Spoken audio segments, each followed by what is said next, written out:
Hello friends, welcome back to my channel. So today we are going to discuss about the active transport. So previous lecture में passive transport complete हुआ, अब ये lecture में active transport. So active transport क्या होता है? ये process है बाय विच द मॉलिक्यूल्स और ion move uphill. Uphill means against the concentration gradient, means this. The molecule move against the concentration gradient, means against the concentration gradient, meaning suppose here 2 molecule is there, here 10 molecule is there. So from 2 it is going to 10 side. So that is called as against the concentration gradient. Here it is more molecule, here less. From less concentration to the more concentration. So it is called as a active transport. And why it is called as a active? Active because it require a ATP. Mainly ATP and carrier molecule it require. So definition: process by which the molecule or ion move uphill across the membrane against the concentration gradient. This is very important, against the concentration gradient. Then features. What are the features? First is uphill transport against the concentration gradient. Second one is utilization of energy, means it require ATP. From lower concentration to go into higher concentration, it require ATP. Then third one is exhibit saturation kinetics. So saturation kinetic meaning simple, at certain times the transport occurring at maximum capacity. मतलब एक ऐसा time आएगा जिसमें diffusion नहीं बोल सकते, lower concentration से high concentration पे जो भी मॉलिक्यूल आ रहे हैं वो एकदम मैक्सिमम स्पीड से होगा, मैक्सिमम कैपेसिटी से होगा. और उसके आगे क्यों नहीं बढ़ पा रहा है, उसका रीजन क्या है? Due to the limitation of the carrier. Means जो चैनल्स है, सपोज 10 चैनल है तो at a time maximum 10 molecule can be transfer, not more than that. And if the energy supply is less, if suppose 38 ATP is there, so by that 38 ATP is there, then 38 molecule can be transferred at a time. Then active transport it is have two types: primary active transport, secondary active transport. Primary active transport means ATP is directly utilized for the transport of molecules. And secondary active transport means it is not directly derived, but it is taken from the transport of other molecules. Suppose in this here we will discuss about the secondary active transport. See, energy derived from the transport of one substance helps the movement of other substance. Means energy is derived from the other substance that is transmitting. So primary active transport energy is derived directly from the breakdown of ATP. Ion pumps means channels. So channels hydrolyze ATP to ADP. So whatever the pumps that hydrolyze ATP is called as a ATPase and uses energy. So here sodium potassium pump is there. Sodium potassium pump is occurring in all the cells of the body. Suppose this is cell. Here so pump is present, sodium potassium pump is present.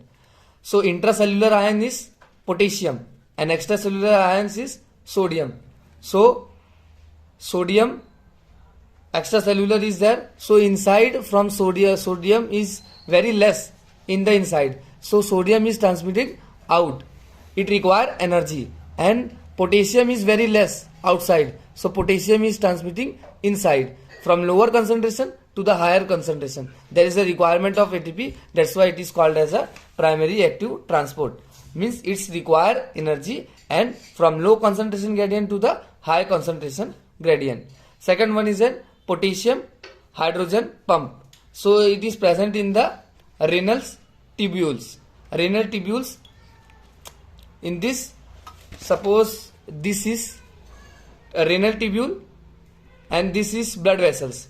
So here potassium is there, which is in the urine.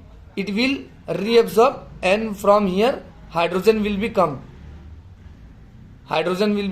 So it require ATP. So that is called as a potassium hydrogen pump. Then third one is a calcium pump. Calcium pump help in maintaining the low calcium in the intracellular fluid. Suppose this is intracellular fluid, here channel will be present, calcium channel. So in order to open the calcium channel and send out calcium ion, it require ATP. That's why it is called as a primary active transport. Then secondary active transport, that is, I already told, it directly, energy is not directly derived from the transport molecule. Suppose this channel is there, this is require ATP, but it directly not breaking down the ATP. It will, here another channel is there. Suppose sodium potassium pump is there. So here ATP is converting.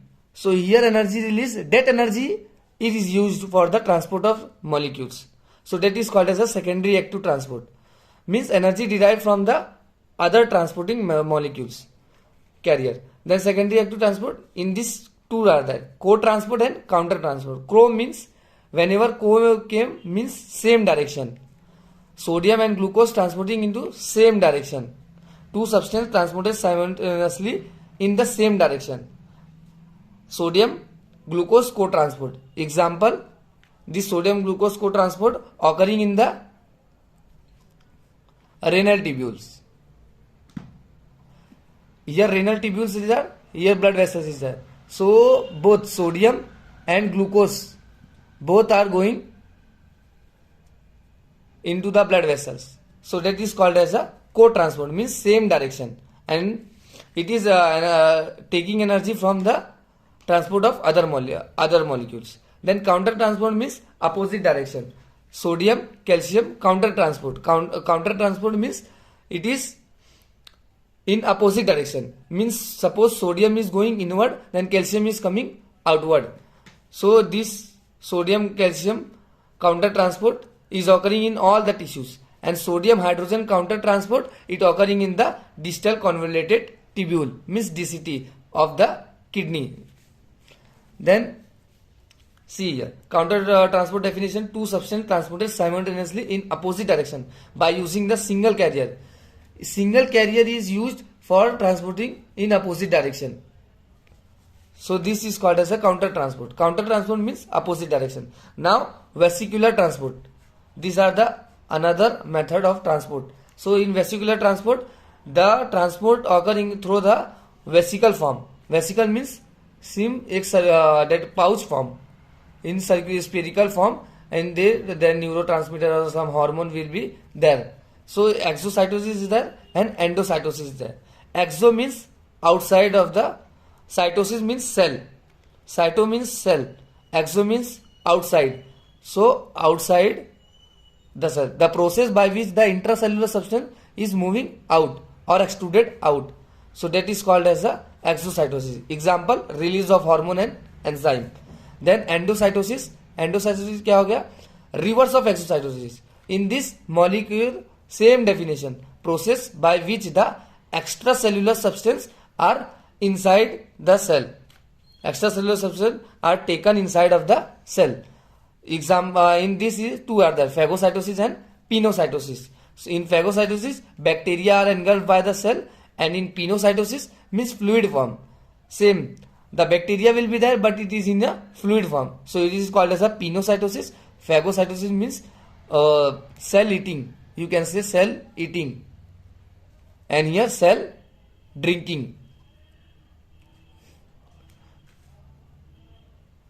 So this complete about the active transport and vesicular transport.